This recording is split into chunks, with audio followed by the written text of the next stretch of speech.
बाहर खड़ा train attendant यात्रियों की जांच कर रहा, पर उसने ध्यान नहीं दिया कि एक लड़की तेजी से ट्रेन में चढ़ चुकी थी और दरवाजे पर बेकाबू होकर तड़प रही थी। बाहर कोई न देख उसने दरवाजे बंद करने का इशारा किया। दरवाजे बंद होते ही उसने एक खौफनाक नजारा देखा। सीढ़ियों पर भीड़ थी और वेटिंग एरिया में दंगे जैसा माहौल था। ट्रेन चलने लगी। एक छोटी लड़की बाहर देख रही थी। तभी ट्रेन अटेंडेंट को अचानक नीचे गिरा दिया गया। इससे लड़की डर गई। वह उसके पापा को बताना चाहती थी, पर वे सो रहे थे। तभी लड़की ने देखा कि एक यात्री ने अटेंडेंट को बताया कि कोई टॉयलेट में शोर मचा रहा है। हैरान होकर लड़की भी पीछे गई। अटेंडेंट ने दरवाजा खोला तो अंदर एक भिखारी कांप रहा था। अटेंडेंट टिकट की जांच करना चाहता था, पर भिखारी घबराया हुआ पागलों जैसी हरकतें कर रहा था, जैसे वह किसी डरावनी चीज का शिकार हुआ हो। इसी दौरान ट्रेन के एक और डिब्बे में वही वायरस से इन्फेक्टेड लड़की अपनी स्टॉकिंग्स को कसकर अपनी जांघों पर लपेट रही थी। उसे महसूस हो गया था कि वह जल्द ही अपना कंट्रोल खो देगी, और होता भी बिल्कुल वैसा ही है। कुछ मिनट बाद वह लड़खड़ाते हुए डिब्बे के अंदर पहुंच गई। इस समय वह और भी ज्यादा अजीब लग रही थी, मानो उसका शरीर अब उसका नहीं रहा हो। बची खुची ताकत के सहारे डिब्बे का दरवाजा खोलने के बाद वह आखिरकार खुद को संभाल नहीं पाई। लड़की सिर के बल दीवार से जा टकराई और फिर जोर से जमीन पर गिर पड़ी। उधर सब लोग इस बात से अनजान थे कि जल्द ही यह ट्रेन एक मौत का कुआं बनने वाली है। वही सूजन टॉयलेट जाना चाहती थी, लेकिन जब उसने दरवाजा खोला तो एक आदमी ने उसे रोक लिया। इस भारी भरकम अंकल ने सूजन को बताया कि उसकी प्रेग्नेंट वाइफ अंदर है, इसलिए उसने कहा कि सूजन पिछले डिब्बे में जाकर टॉयलेट करे। इसी समय एक फीमेल ट्रेन अटेंडेंट चेकिंग के लिए तैयार हो रही थी। तभी उसने जमीन पर पड़ी उसी लड़की को देख लिया। लड़की की हालत बेहद खराब देखकर उसने तुरंत अपने मैनेजर को बुलाया। तभी सूजन के पापा चौंक कर जागे। उनकी जेब में फोन वाइब्रेट कर रहा था। उन्होंने बेटी को गायब पाया, पर कंपनी से आए कॉल को देखकर उन्होंने पहले फोन उठाने का फैसला किया। उस शांत माहौल में जब उसने अचानक ट्रेन अटेंडेंट के जूतों की आहट सुनी जो कॉरिडोर में बहुत तेजी से गुजर रहे थे, तो उसे महसूस हुआ कि शायद कुछ इमरजेंसी आ गई है, जिसके कारण वह इतनी जल्दी में वहां से निकल रहा था। इसलिए लड़की के पापा भी हल्का सा महसूस करने लगे कि कुछ गड़बड़ है, और वह तुरंत उठकर अपनी बेटी को ढूंढने लगे। पीछे बैठे सभी यात्री डर के मारे टीवी पर चल रही इमरजेंसी खबर को घूर रहे थे, और जमीन पर गिरी लड़की को बेहोश देखकर ट्रेन अटेंडेंट भी उलझन में थी। लेकिन इंटरकॉम का सिग्नल अचानक ही चला गया, और जब वह अपने मेल अटेंडेंट के आने का इंतजार कर रही थी, तभी अचानक लड़की पूरी तरह इन्फेक्टेड होकर एक खतरनाक ज़ॉम्बी में बदल गई। अटेंडेंट के पुकारने पर जब कोई जवाब नहीं मिला तो वह वहां भागा, पर तब तक फीमेल अटेंडेंट के साथ अनहोनी हो चुकी थी। खिलाड़ियों वाले डिब्बे में ज़ॉम्बी फीमेल अटेंडेंट की पीठ पर थी। वह उसे रोकने की कोशिश कर रही थी और यात्रियों से मदद चाहती थी, पर वे कुछ समझ पाते उससे पहले ही वह बेहोश होकर गिर गई। इतने में ही ज़ॉम्बी लड़की ने दूसरे यात्री को अपना शिकार बना लिया। लेकिन जैसे ही ताइजुन अपने दोस्त की मदद के लिए आगे बढ़ा, तभी उसकी गर्लफ्रेंड ने जमीन पर इन्फेक्शन फैलते देखा।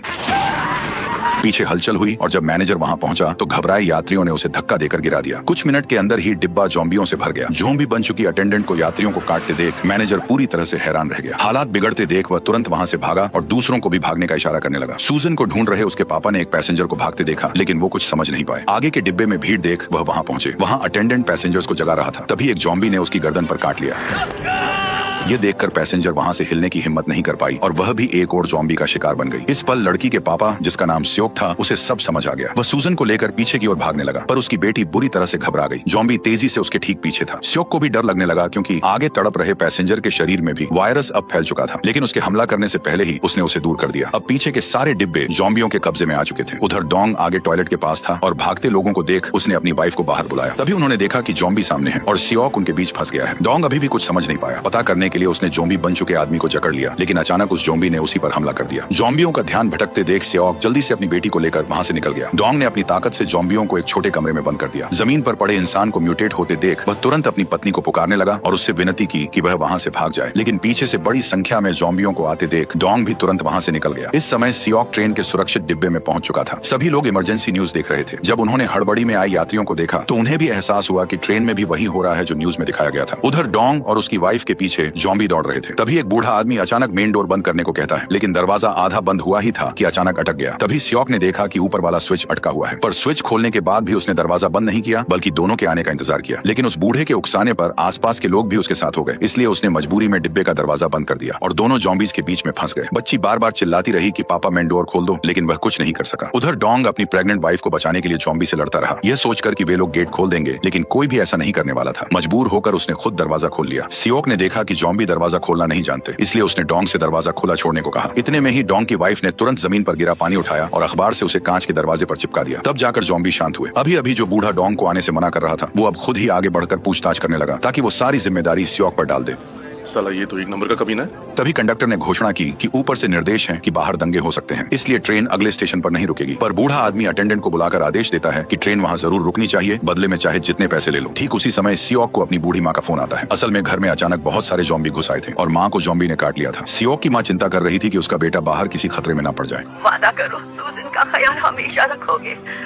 ऐसी बातें क्यों कर रही है? जैसे ही उसकी मां में संक्रमण हो रहा था वैसे ही उनका नियंत्रण खो गया और फोन भी इसी वजह से कट गया। लेकिन इस समय सियोक कुछ भी नहीं कर सकता था, वह बस अपनी बेटी के पास रहकर उसकी हिफाजत कर सकता था। इसी दौरान ट्रेन अचानक इमरजेंसी ब्रेक लगाती है। असल में ट्रेन अगले स्टेशन से गुजर रही थी और बाहर लोग लगातार खिड़कियों पर दस्तक दे रहे थे। साफ था कि बाहर भी बड़ी संख्या में ज़ॉम्बी है। इतनी डरावनी स्थिति देखकर सियोक जल्दी से अपनी बेटी को अपनी बाहों में ले लेता है। ट्रेन के गुजरते ही हर जगह अफरा तफरी मच जाती है। तभी कोरियाई सरकार भी प्रेस कॉन्फ्रेंस करके पूरे देश में पेंडेमिक घोषित कर देती है और किसी को भी बाहर निकलने से मना कर देती है। ट्रेन में जब सभी लोग उलझन में थे तभी ट्रेन कंडक्टर ने उन्हें एक और खबर दी। ट्रेन अगले डेजन स्टेशन पर रुकेगी जहां सेना पहले ही तैनात हो चुकी है। यह सुनकर सियोक भी जल्दी से फोन करने चला जाता है। इस बीच डोंग और सूजन आपस में बातें करने लगते हैं। वह बच्ची से पूछता है कि उसके पापा क्या करते हैं। वो तो एक फंड मैनेजर है।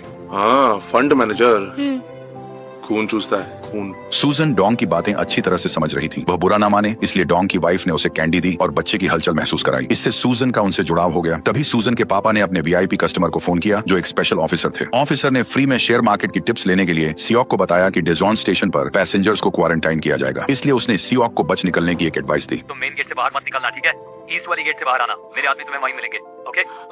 जैसे ही सियोक जाने लगा उसने देखा कि भिखारी डरा हुआ वहीं बैठा है। सियोक को लगा कि उसने कुछ नहीं सुना पर वह अनजान बनने का नाटक कर रहा था। जल्द ही ट्रेन स्टेशन पर रुकी जहां बिल्कुल सन्नाटा था। यात्री सावधानी से उतरने लगे। कंडक्टर पीछे देखने गया तो उसने एक खौफनाक नजारा देखा। तभी उसी मतलबी बूढ़े आदमी ने बताया कि जिस स्टेशन पर हम रुके हैं वहां का पूरा शहर सील है और अब सिर्फ बुसान ही खुला है। उसने कंडक्टर से इंजन अलग कर उसे अकेले बुसान ले जाने को कहा। कंडक्टर ने उसकी बात अनसुनी की और यात्रियों को खबर देने चला गया। उधर यात्री बाहर गेट की ओर बढ़ रहे थे और वहां सेना न देख काफी हैरान थे। हॉल में अब भी उथल पुथल मची हुई थी। सियोक ऑफिसर को ढूंढ रहा था ताकि वह बताए सुरक्षित जगह पर जा सके। रेलिंग पर बैन लिखा था पर वह बेटी संग अंदर चला गया। ये देख डोंग और उसकी वाइफ हैरान रह गए। तभी सूजन ने पूछा कि हम उनके साथ क्यों नहीं जा रहे हैं। उसी समय वह भिखारी भी वहां आ गया। तभी उसने बताया कि उसने सियोक की सारी बातें सुन ली थी। मुझे मालूम है बाकियों को अलग रखा जाएगा। ये सुनते ही सूजन तुरंत बाकी लोगों को बुलाने दौड़ पड़ी लेकिन सियोक ने उसे रोक लिया। उसने अपनी बेटी से कहा कि अभी किसी की परवाह मत करो। ऐसे माहौल में हर किसी को अपनी खुद की भलाई के लिए सोचना चाहिए। इस बात ने सूजन को अंदर से तोड़ दिया। अब सिर्फ अपने बारे में सोचते हो। उधर ट्रेन से उतरते ही डोंग को कुछ अजीब लगा। बाहर सेना की सुरक्षा नहीं थी। जैसे ही वह एस्केलेटर से नीचे गया उसने देखा कि सारी सेना वहीं खड़ी थी। लेकिन तभी सैनिक पीछे मुड़ने लगे। असल में वायरस को रोकने के लिए तैनात सेना खुद संक्रमित होकर ज़ॉम्बी बन चुकी थी। डोंग अपनी प्रेग्नेंट वाइफ को लेकर एस्केलेटर से कूदकर भाग गया। समय पर भाग न पाने वाले लोग तुरंत शिकार बन गए। इन सैनिकों की ताकत और स्पीड ज़ॉम्बी बनने के बाद और भी डरावनी और घातक हो गई थी। ठीक उसी समय ज़ॉम्बीज की भीड़ सूजन के पास पहुंच गई। घबराहट में वह हिल भी नहीं पाई। तभी ज़ॉम्बी उस पर झपटे। सियोक ने देखा कि अब समय नहीं बचा है। तभी डोंग वहां आ गया और सूजन बाल बाल बच गई। तभी ज़ॉम्बी लड़की के पापा की ओर बढ़े। डोंग और उसकी वाइफ लड़की को लेकर निकल गए। कॉरिडोर ज़ॉम्बियों से भर चुका था और लोग प्लेटफॉर्म की ओर भाग रहे थे। बेसबॉल खिलाड़ी सबको जल्दी भागने को कह रहे थे लेकिन सियोक इस मौके को चूक गया और एक ज़ॉम्बी ने उसे गिरा दिया। उसने किताब ज़ॉम्बी के मुंह में ठूंस कर खुद को बचाया। इसी बीच डोंग ने डंडे से दरवाजा अटकाकर बंद कर दिया पर वे वहां से गए नहीं। वे उन लोगों की मदद कर रहे थे जो हॉल से भाग रहे थे। तभी एक भिखारी ने लड़की के पापा की मदद की। डर के मारे सियोक डोंग के पुकारने पर होश में आया और वहां से भागा। तभी बड़ी संख्या में ज़ॉम्बीज वहां आ गए और सियोक के पहुंचते ही सबने मिलकर मेन डोर बंद कर दिया। पर ज़ॉम्बीज को रोके रखना बहुत ज्यादा मुश्किल था। उनकी तादाद लगातार बढ़ रही थी। उधर ट्रेन तक पहुंचे लोगों ने जल्दी से दरवाजा खोला पर अंदर भी ज़ॉम्बी थे। कंडक्टर केबिन की ओर भागा और लोग पीछे वालों को जल्दी भागने को कहने लगे पर वो मतलबी बूढ़ा आदमी दरवाजा बंद करने की ताक में था। ट्रेन कंडक्टर केबिन में गया और खिड़की खोलकर यात्रियों का इंतजार करने लगा। तभी अचानक ऊपर की खिड़की टूटी और ज़ॉम्बियों का एक झुंड नीचे गिरने लगा। एक बूढ़ी औरत ज़ॉम्बी के नीचे दब गई। उठने पर उसने देखा कि हड्डी टूटने के बावजूद ज़ॉम्बी अब भी इंसानों पर हमला करने की कोशिश कर रहा था। डरी हुई औरत को दो भले लोगों ने जल्दी से ट्रेन में खींचा। भीड़ के कारण सब अलग अलग डिब्बों में चढ़ने को मजबूर हो गए। प्रेग्नेंट महिला ने ज़ॉम्बी देखकर दरवाजा खोलने की कोशिश की। वह लड़की और औरत की मदद कर रही थी पर जैसे ही वह दरवाजा बंद करने की कोशिश करने लगी तभी असल में वह कोई ज़ॉम्बी नहीं बल्कि भिखारी था। देखते ही देखते ज्यादातर लोग ट्रेन में चढ़ चुके थे। तभी एक बुजुर्ग ने कंडक्टर की शर्ट पकड़कर उसे धमकाया और कहा कि अब तुरंत ट्रेन चलानी होगी। लाचार होकर कंडक्टर को ट्रेन मास्टर से ट्रेन चलाने के लिए कहना पड़ा लेकिन अभी भी कुछ लोग हॉल के दरवाजे पर खड़े थे और वही असली मर्द थे जो पूरी ट्रेन में थे। अगर वे वहां रुककर रास्ता ना रोकते तो शायद कोई भी सही सलामत ट्रेन में नहीं चढ़ पाता। लेकिन भले ही उन्होंने पूरी ताकत से दरवाजा बंद करने की कोशिश की पर वे जल्द ही समझ गए कि कांच का दरवाजा ज्यादा देर तक नहीं टिक पाएगा। इसलिए उन्होंने बिना कुछ कहे तुरंत भागने का फैसला किया। ट्रेन धीमी थी। कुछ एथलीट्स उसे पकड़ने दौड़े पर उतरते ही ज़ॉम्बी ने हमला कर दिया। पीछे ज़ॉम्बी थे और आगे ट्रेन छूट रही थी। रफ्तार कम होने से दो लोग चढ़ गए। सियोक ने मदद के लिए हाथ बढ़ाया पर खतरा देख डोंग पीछे हटा और ढाल उठा ली। आखिर में सियोक की मदद से डोंग भी सफलतापूर्वक ट्रेन में चढ़ गया और इससे दोनों के बीच गहरी दोस्ती हो गई। तभी कंडक्टर ने रेलवे केंद्र से संपर्क किया और सुरक्षित स्टेशन न मिलने पर ट्रेन को बुसान की ओर बढ़ा दिया। उस समय सब अलग अलग डिब्बों में थे। डोंग की वाइफ ने फोन करना चाहा, लेकिन भिखारी ने उसे रोक दिया क्योंकि उसने देखा कि दाएं और बाएं दोनों तरफ के डिब्बों में जॉम्बी भरे हुए थे। वे चारों ट्रेन के दरवाजे के पास फंस गए थे, लेकिन क्योंकि उन्होंने कोई तेज आवाज नहीं की थी और जॉम्बियों ने उन्हें नहीं देखा था, इसलिए वे पकड़े नहीं गए। अब उनके पास छुपने के लिए केवल डिब्बे के दोनों ओर बने टॉयलेट ही बचे थे। वे बहुत सावधानी से वहां पहुंचे और तभी जब औरत ने भिखारी को जल्दी आने का इशारा किया, तभी एक जॉम्बी की नजर उन पर पड़ गई और देखते देखते कई सारे जॉम्बी उन पर टूट पड़े और टॉयलेट में मौजूद तीनों की जान खतरे में आ गई। तभी जिन्ही को उसके बॉयफ्रेंड का फोन आया और पता चला कि वह सब ठीक है। उधर डोंग ने अपनी वाइफ को फोन किया। उसने घबराकर बताया कि वह बच्ची के साथ डिब्बा 13 में फंसी है और मदद चाहती है। लड़के ने बताया कि बाकी यात्री डिब्बा नंबर 1 से 5 में हैं, जबकि वे अभी 9 में हैं। अपने दोस्तों तक पहुंचाने के लिए तीनों ने मिलकर इन खतरनाक जॉम्बीज के बीच से निकलने का फैसला किया। जब ट्रेन अचानक एक सुरंग में घुसी, तभी डोंग ने योजना बनाई कि सुरंग से बाहर निकलते ही वे अंदर घुसेंगे। डोंग सबसे आगे खड़ा हुआ और सामने से आने वाले जॉम्बीज को पहले संभाला। वहीं दोनों पीछे बचे जॉम्बीज से डोंग को कवर देने लगे। इस समय वे लोग 10 नंबर डिब्बे में थे और उनका प्लान सबसे पहले 13 नंबर डिब्बे में जाकर लोगों को बचाना था। तीनों एकजुट होकर जॉम्बीज को पीछे धकेलते हुए 10 नंबर डिब्बे से निकल गए, लेकिन जैसे ही उन्होंने अगले 11वें डिब्बे के भीतर प्रवेश किया तो तायजुन अचानक पूरी तरह से हक्का बक्का होकर वहीं खड़ा रह गया, क्योंकि जो उसके सामने खड़े थे वो जॉम्बी बन चुके उसके साथी थे। इस वजह से वह अपने पुराने साथियों को मारने के लिए हाथ नहीं उठा सका। इसलिए डोंग ने पहले हमला करने का फैसला किया और सभी को एक एक करके जमीन पर पटक दिया। तायजुन के दोस्त बहुत ज्यादा ताकतवर थे और जॉम्बी बनने पर उनकी ताकत और भी खतरनाक हो चुकी थी। अपने दो साथियों को खतरे में देखकर भी वह उन पर हाथ नहीं उठा पाया। जल्दी ही वे सभी जॉम्बीज सियोक और डोंग को अपने कब्जे में लेने लगे, लेकिन यह सब के बावजूद वह सिर्फ उन्हें देखता रहा। इतने में ही ट्रेन एक सुरंग से गुजरी और तभी उन्होंने अजीब बात देखी। जॉम्बीज ने उन पर हमला बंद कर दिया और इधर उधर शिकार ढूंढने लगे। तीनों हैरान खड़े रह गए। तभी ऊपर से बॉल गिरी और जॉम्बी वहां मुड़ गए। सियोक ने बैट को ऊपर मेटल रैक पर बजाया और वाकई जॉम्बी तुरंत वहां इकट्ठा हो गए। वे तुरंत मौके का फायदा उठाकर उस डिब्बे को पार कर गए, लेकिन तभी ट्रेन फिर से सुरंग से निकल गई और जॉम्बी एक बार फिर उनके सामने आ खड़े हुए। तीनों वहीं नीचे झुककर सोचने लगे और इस नतीजे पर पहुंचे कि इन जॉम्बीज की सुनने और देखने की ताकत हम इंसानों से कहीं ज्यादा तेज है। लेकिन जैसे ही वे अंधेरे में होते हैं, उनकी देखने की ताकत पूरी तरह खत्म हो जाती है, जबकि सुनने की शक्ति रात में और भी तेज हो जाती है। इसलिए जब वे 12 नंबर डिब्बे में घुसने वाले थे, तभी सियोक को एक अच्छा तरीका सूझा। उसने डोंग से उसका मोबाइल मांगा और जल्दी से अपना नंबर उसमें सेव कर लिया। जब ट्रेन सुरंग में घुसी तो तीनों चुपचाप जॉम्बीज के पीछे वाली सीटों तक पहुंच गए। फिर उसने डोंग का मोबाइल पीछे रख दिया और अपने मोबाइल से उस पर कॉल कर दिया। मोबाइल की रिंगटोन सुनते ही सभी जॉम्बीज शोर की ओर दौड़ पड़े और इस तरह चालाकी से तीनों डिब्बा नंबर 12 पार कर 13 के सामने पहुंच गए। डोंग की वाइफ, बूढ़ी महिला और बच्ची उस भिखारी के साथ बाथरूम में फंसी हुई थी। पर अचानक डोंग को देखते ही उसकी वाइफ इमोशनल हो गई। सूजन की नजरें अपने पापा को ढूंढ रही थी। तभी सियोक ने उसे देख लिया। महज 3 मीटर दूर जॉम्बी थे और ट्रेन सुरंग से बाहर आ गई थी। जॉम्बीज के उन्हें देखने से पहले ही वे तीनों तुरंत टॉयलेट के अंदर घुस गए। उन्होंने मोबाइल पर देखा कि अब अगला टनल 2 मिनट के बाद है। क्या हम कर पाएंगे? हाँ, हम कर लेंगे। अब डोंग को एहसास हो चुका था कि वह सियोक के बारे में गलत सोचता था। असल में सियोक लोगों का खून नहीं चूसता, बल्कि वह तो लोगों का सब कुछ चूस लेता है। मजाक से हटके सियोक एक अच्छा आदमी था। ठीक उसी समय जिन्ही को तायजुन का मैसेज मिला, जिसमें उसने बताया कि वह उसे 15 नंबर डिब्बे में मिलने आ रहा है। यह मैसेज मिलते ही जिन्ही ने सबको बता दिया कि उसके सभी दोस्त जल्द ही डिब्बा नंबर 15 में आने वाले हैं। ये सुनते ही पास बैठा बूढ़ा आदमी घबरा गया। उसे लगा कि यह तो बिल्कुल नामुमकिन है कि वे लोग इतने जॉम्बी से बचकर हम तक लौट कर आ रहे हैं। वो भी बिना इन्फेक्ट हुए? ये तो पॉसिबल ही नहीं है। बूढ़े आदमी ने इतने घुमा फिराकर बात कही कि पास खड़े सभी लोग इस बात पर यकीन करने पर मजबूर हो गए कि वे सभी लोग जॉम्बी वायरस से इन्फेक्टेड हो चुके हैं। बस अभी तक उन पर असर नहीं हुआ है। पर इन लोगों ने यह बिल्कुल नहीं सोचा कि वह आदमी जो हर जगह इनको बचा रहा था, वो आकर उन लोगों को खतरे में कैसे डाल सकता है। इसलिए जिन्ही ने धीमी आवाज में कंडक्टर से विनती की, लेकिन वो भी कुछ नहीं कर सका। जब ट्रेन फिर से सुरंग में दाखिल हुई, डोंग आगे बढ़ने लगा, पर कॉरिडोर जॉम्बीज से भरा था। तभी सियोक की नजर सामान रखने वाली रैक पर पड़ी और उसने डोंग को आइडिया दिया। इतने में सभी लोग तुरंत हरकत में आए और चुपचाप ऊपर से रेंगने लगे। आगे का रास्ता बंद देखकर सियोक ने एक बैग उठाकर पीछे की ओर फेंक दिया, जिससे जॉम्बीज का ध्यान भटक गया। फिर उसने सूजन को उठाया और भागने लगा, पर वे ऊपर वाले भिखारी को भूल गए। नीचे उतरते समय सूजन ने देखा कि भिखारी के पैर लड़खड़ा रहे थे, जिससे वह नीचे गिर गया। उसे गिरा देख सूजन मदद करना चाहती थी, पर अचानक हुई आवाज ने जॉम्बीज का ध्यान अपनी ओर खींच लिया। सियोक को मजबूरन अपनी बेटी को पहले आगे भेजना पड़ा और वह खुद भिखारी को सहारा देने चला गया। लेकिन ठीक उसी समय ट्रेन अचानक सुरंग से बाहर निकल आई। जॉम्बी तेजी से उनकी ओर बढ़ने लगे। दोनों डर के मारे पूरी तरह सहम गए। वह आदमी बैट से हमला करने के लिए तैयार था। तभी डोंग ने उन्हें जल्दी आने का इशारा किया। सियोक ने भिखारी से कहा कि 3 गिनते ही उसे भागना होगा, लेकिन तभी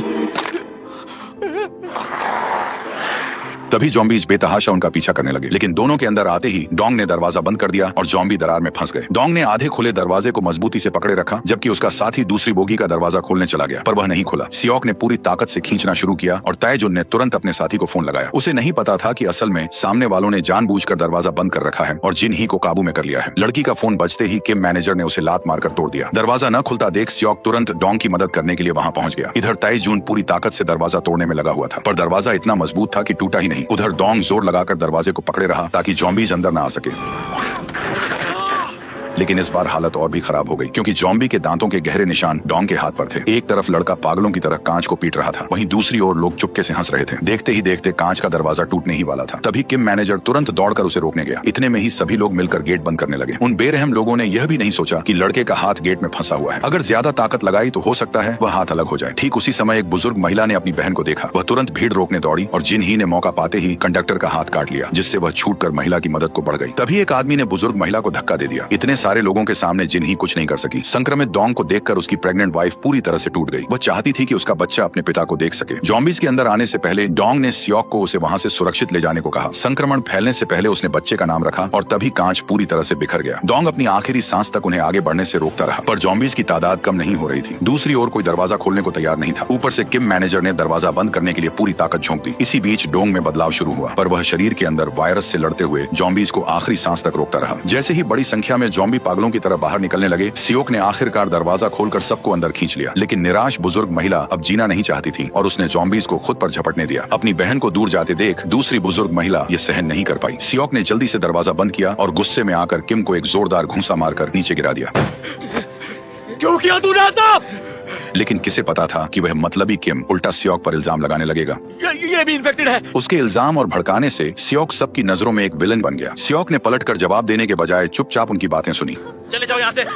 वे भारी कदमों से अगले डिब्बे की ओर बढ़ गए। किम के कहने पर सभी ने तेजी से दरवाजा बंद कर कपड़ों से उसे मजबूती से बांध दिया। उन्हें डर था कि दरवाजा कमजोर है, इसलिए सब मिलकर उसे थामने लगे। वहीं पीछे बैठी बुजुर्ग महिला अपनी बहन के दुख में डूबी थी। वह अब इन मतलबी लोगों के घिनौने चेहरे नहीं देखना चाहती थी, इसलिए वह उन जॉम्बीज की ओर बढ़ गई। ये देखकर मैनेजर किम हैरान था। उसने तुरंत कहा कि बुजुर्ग महिला को गेट खोलने से रोको, लेकिन अब बहुत देर हो चुकी थी। पिछला डिब्बा तुरंत जॉम्बीज से भर गया और जो बचने का रास्ता था उसे वे खुद पहले ही बंद कर चुके थे। जैसे ही ट्रेन सुरंग से निकली, बाहर का शहर धुएं और आग में था और वायरस फैल चुका था। तभी सियोक को खबर मिली कि बुसान की सेना ने जॉम्बीज पर काबू पा लिया है। पटरी पर रुकावट देख ड्राइवर ने इमरजेंसी ब्रेक लगाई और बुसान जाने के लिए दूसरी ट्रेन ढूंढने लगा। थोड़ी देर भटकने के बाद उसे एक सुरक्षित इंजन मिला, जिसे उसने धीरे धीरे गैराज से बाहर निकाल लिया। सियोक सभी को लेकर ट्रेन से उतरा और ड्राइवर द्वारा तय की गई जगह की ओर बढ़ गया। ठीक उसी समय जॉम्बीज के कब्जे वाले डिब्बे में बच चुके किम और कंडक्टर टॉयलेट से बाहर निकलने का सोचते हैं, पर अब जो होने वाला था वह किम की इंसानियत और नीचता को पूरी तरह शर्मसार कर देगा। वह झूठ बोलता है कि बाहर अब सब कुछ सुरक्षित है और कंडक्टर से कहता है कि वह पहले दरवाजा खोलकर सावधानी से देखें। और जब कंडक्टर चुपके से बाहर देखने लगा, तभी उसने उसे जॉम्बीज के बीच में धक्का दे दिया और खुद किसी गीदड़ की तरह वहां से भाग निकला। लेकिन वह ट्रेन का दरवाजा बंद करना भूल गया। इसी समय ड्राइवर ने इंजन को बाहर निकाल लिया, लेकिन उसने एक बेहद डरावना नजारा देखा। सामने से एक बेकाबू ट्रेन जो पूरी तरह आग की लपटों में घिरी थी, तेजी से उनकी ओर बढ़ रही थी। अचानक वह ट्रेन जॉम्बीज से भरी ट्रेन से टकराकर पलट गई। तभी टाइजून ने देखा कि वो और उसकी गर्लफ्रेंड दो ट्रेनों के बीच में फंस गए हैं। उसने खाली ट्रेन वाला डिब्बा खोलकर आगे बढ़ना चाहा, पर दरवाजा बंद था। फिर वह औजार से खिड़की तोड़ने लगा, जबकि पीछे से आता खतरा उसकी ओर बढ़ रहा था। अचानक किम ज़ोंबी वाली ट्रेन से बाहर निकला और खाली डिब्बे में चढ़ गया। उसने बिना एक पल सोचे जिन ही को जॉम्बीज के बीच में फेंक दिया। ये देखकर टाइजून उसे बचाने दौड़ा। उधर किम खुद को बचाने के लिए कांच को तोड़ने लगा। टाइजून ने जैसे तैसे दरवाजा बंद कर दिया, पर जैसे ही उसने जिन ही को देखा तो पता चला कि उसकी गर्लफ्रेंड अब म्यूटेट हो चुकी थी। कांच के टूटते ही किम खिड़की से कूदकर भाग निकला। फिर टाइजून को भी काट लिया गया। किम पूरी ताकत से इंजन की ओर भागा, पर उसका पैर मुड़ गया। कंडक्टर उसकी मदद को उतारा और आगे जो हुआ उसका तुम खुद अंदाजा लगा सकते हो। उसने कंडक्टर को भी जॉम्बी का शिकार बना दिया। किम तुरंत इंजन की ओर भागा, जबकि कंडक्टर पर जॉम्बीज ने हमला कर दिया। उधर सियोक की स्थिति भी खराब थी। वे ट्रेन के मलबे में फंस गए थे। एक गैप देखते ही वह बाहर निकला, पर जैसे ही उसने सूजन को बचाने की कोशिश की, ऊपर से कुछ भारी मलबा गिर गया। वह पागलों की तरह उसे खींचकर हटाने लगा, लेकिन जल्द ही खिड़कियां टूटने वाली थी और अब कोई रास्ता नहीं बचा था। आखिर में बेघर आदमी को अपनी जान की बाजी लगानी पड़ी ताकि डोंग की वाइफ और स्वान को भागने के लिए समय मिल सके। कड़ी मेहनत के बाद सियोक ने डिब्बे का इंजन सामने से हटा दिया और दोनों को जल्द से जल्द बाहर निकाल लिया। लेकिन जैसे ही सारी खिड़कियों का शीशा चकनाचूर हुआ, बेघर आदमी जॉम्बीज की भीड़ में डूब गया। जब ट्रेन पूरी तरह पलट गई तो अनगिनत जॉम्बीज सियोक की ओर दौड़ पड़े। लेकिन प्रॉब्लम यह थी कि वह सूजन को गोद में लिए हुए था और पीछे प्रेग्नेंट महिला भी थी। सैकड़ों जॉम्बी पीछा कर रहे थे और वे लगभग शिकार बनने ही वाले थे। लेकिन अच्छा ये हुआ कि इसी बीच दो जॉम्बीज आपस में टकरा गए, जिससे पीछे के सारे जॉम्बीज गिर पड़े और जॉम्बीज के बीच भगदड़ मच गई। तीनों ने समय के साथ दौड़ लगाई और आखिरकार एक उम्मीद की किरण पाकर ट्रेन के इंजन पर चढ़ गए। लेकिन जॉम्बीज की रफ्तार भी ट्रेन से कम नहीं थी। वे लगातार एक एक कर ट्रेन से लटकते जा रहे थे। समय के साथ सारे जॉम्बीज ट्रेन के पीछे कई मीटर लंबी चेन बनाते चले गए और चेन का पुल लगातार बढ़ता जा रहा था, जिससे ट्रेन की स्पीड धीरे धीरे कम होने लगी। सियोक ने हालात को समझ लिया और बिना हिचकिचाए आगे बढ़कर जॉम्बीज के हाथों को जोर से लात मारने लगा। इतने में ही एक जॉम्बी तेजी से दौड़ते हुए सियोक पर हमला करने के लिए बढ़ा, लेकिन समय रहते सियोक ने जॉम्बी को लात मारकर गिरा दिया। इससे आगे के जॉम्बी एक एक कर गिरने लगे और कई पीछे छूट गए। सियोक ने राहत की सांस ली और केबिन की ओर बढ़ा। उसे लगा वहां कंडक्टर होगा, लेकिन दरवाजा खोलते ही वह अंदर का नजारा देखकर डर गया और तुरंत दरवाजा बंद कर पीछे हट गया, क्योंकि जॉम्बीज ने किम को काट लिया था। पर वो अभी पूरी तरह म्यूटेट नहीं हुआ था, इसलिए उसने खुद दरवाजा खोल लिया। उसे पास आते देख सियोक घबरा गया। वो बड़ी कंफ्यूजन में था कि वह उसे कैसे रोके। किम सियोक से उसे बचाने के लिए गुहार लगाने लगा, पर सियोक के टोकने पर ही उसे अपनी हालत और बदलाव का एहसास हुआ। कुछ कुछ सेकंड्स में किम पूरी तरह म्यूटेट हो गया और उसने स्योक पर हमला बोल दिया और इसी खींचातान में स्योक जल्द ही जॉम्बी की चपेट में आ गया। तभी औरत ने पूरी ताकत से उसे बचाया पर खुद जॉम्बी का निशाना बन गई। तभी स्योक को डोंग को दिया वादा याद आया। उसने तुरंत उठकर जॉम्बी का मुंह कसकर बंद कर दिया, पर यही उससे सबसे बड़ी गलती हो गई। जॉम्बी ने मौका पाते ही हमारी कहानी के सबसे मेन कैरेक्टर स्योक को काट लिया।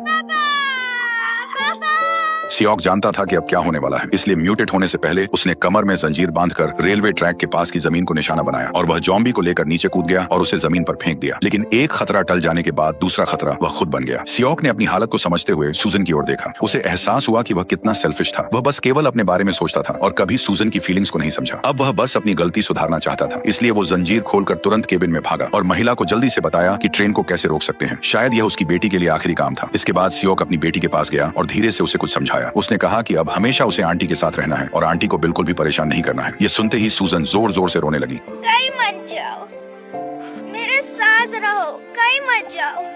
इसके बाद स्योक रोते हुए तुरंत केबिन से बाहर निकल गया। सूजन के पैदा होने की यादों को याद करते हुए उसे सूजन के साथ बिताए वो पल याद आ गए। ये सोचकर स्योक मुस्कुरा दिया और उसका दर्द कुछ कम हो गया और इसी आखिरी याद के साथ वह हमेशा के लिए सूजन से दूर हो गया। डोंग की वाइफ पूरे रास्ते चुपचाप स्वान के साथ बुसान शहर तक आई। ट्रेन सुरंग से पहले रुक गई। आगे बहुत सारा मलबा और कई लाशें पड़ी थी। पीछे हटने का रास्ता न होने की वजह से वे अंधेरी सुरंग में घुसे। सुरंग के एंड पर तैनात सैनिकों ने दोनों पर निशाना साध लिया। उनका काम सुरंग से इस ओर आने वाले ज़ॉम्बीज को मार गिराना था, पर उन्हें यह पक्का नहीं था कि वह दोनों ज़ॉम्बीज नहीं है। इतने में ही ऊपर से ऑर्डर आए कि उन्हें ज़ॉम्बी समझकर मार गिराया जाए। ऑर्डर मिलते ही सैनिकों ने टारगेट लॉक कर ट्रिगर साध लिया। तभी सुरंग से एक गाना सुनाई दिया। सब जानते थे ज़ॉम्बी गा नहीं सकते। आवाज सुनते ही दो सैनिकों ने साथियों को सुरक्षा के लिए अंदर पहुंचाया। सूजन हमेशा यह गाना अपने पापा को सुनाना चाहती थी, लेकिन अब ऐसा होना बिल्कुल नामुमकिन था और इस तरह इस मास्टरपीस मूवी का अंत हो गया। सच बताऊं तो ये मूवी मुझे भी इमोशनल कर देती है। मैं चाहे जितनी बार भी इसे देखूं। वैसे मुझे आप अपने बारे में बताओ कि आपको ये मूवी कैसी लगी। अच्छी लगी हो तो वीडियो को लाइक करके चैनल को सब्सक्राइब कर लेना और नेक्स्ट कौन सी मूवी देखना चाहोगे जरूर बता देना।